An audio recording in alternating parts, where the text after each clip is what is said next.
प्राचीन समय की बात है। उज्जैन में राजा भोज राज्य करते थे। वह बड़े दानी और धर्मात्मा थे। उनके बारे में प्रसिद्ध था कि वह ऐसा न्याय करते कि दूध और पानी अलग अलग हो जाए। नगरी में एक किसान का एक खेत था, जिसमें उसने कई साग सब्जी लगा रखी थी। एक बार की बात है कि खेत में बड़ी अच्छी फसल हुई। पूरी जमीन पर तो खूब तरकारियां आईं, लेकिन खेत के बीचों बीच थोड़ी सी जमीन खाली रह गई। हालांकि किसान ने उस जमीन पर भी बीज डाले थे, लेकिन वहां कुछ नहीं उगा। किसान ने वहां खेत की रखवाली के लिए एक मचान बना लिया। जब भी किसान मचान पर चढ़ता, अपने आप चिल्लाने लगता, कोई है? राजा भोज को पकड़ लाओ और सजा दो। मेरा राज्य उससे ले लो। जाओ, जल्दी जाओ। सारी नगरी में यह बात आग की तरह फैल गई और राजा भोज के कानों में पहुंची। राजा ने कहा, मुझे उस खेत पर ले चलो। मैं सारी बातें अपनी आंखों से देखना और कानों से सुनना चाहता हूं। राजा भोज जब उस जगह पहुंचे तो उन्होंने भी वही देखा कि किसान मचान पर खड़ा है और कह रहा है, राजा भोज को फौरन पकड़ लाओ और मेरा राज्य उससे ले लो। यह सुनकर राजा चिंतित हो गए।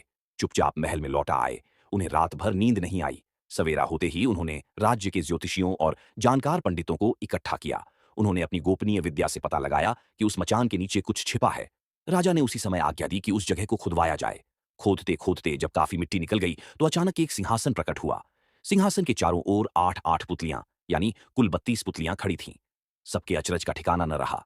राजा को खबर मिली तो सिंहासन को बाहर निकालने को कहा, लेकिन कई मजदूरों के जोर लगाने पर भी वह सिंहासन टस से मस न हुआ। तब एक पंडित ने कहा कि यह सिंहासन देवताओं का बनाया हुआ है। अपनी जगह से तब तक नहीं हटेगा जब तक कि राजा स्वयं इसकी पूजा अर्चना न करे। राजा ने ऐसा ही किया। पूजा अर्चना करते ही सिंहासन ऐसे ऊपर उठाया मानो फूलों का हो।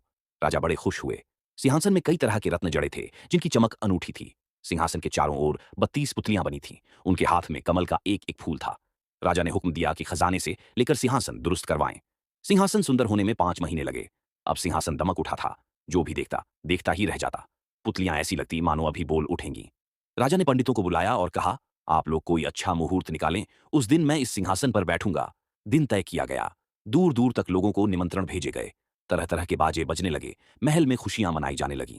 पूजा के बाद जैसे ही राजा ने अपना दाहिना पैर बढ़ाकर सिंहासन पर रखना चाहा कि सारी पुतलियां खिलखिलाकर हंस पड़ीं।